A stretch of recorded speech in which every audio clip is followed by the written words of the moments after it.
En Hermosillo, Sonora, el presidente Andrés Manuel López Obrador hizo una recomendación al Instituto Mexicano de Seguro Social para que asuma con responsabilidad plena la atención de las demandas de los padres de los niños de la guardería ABC, en tanto que en materia judicial informó que el proceso será reabierto para castigar a los responsables.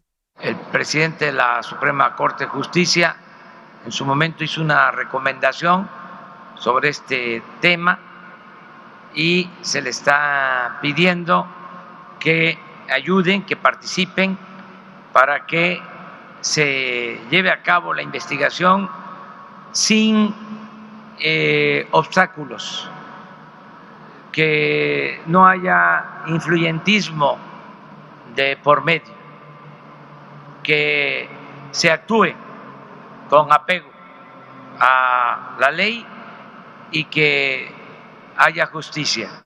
En materia de seguridad, el presidente indicó que pese a que Sonora no tiene problemas con delitos del fuero común, reconoció que el homicidio doloso ha registrado un significativo incremento.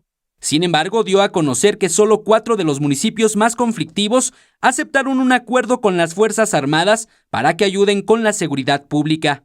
Sobre todo para reforzar a policías municipales. Es el caso que mencionas de Guaymas, de Cajeme, y está pendiente, en efecto, en Navojoa, pero está por arreglarse.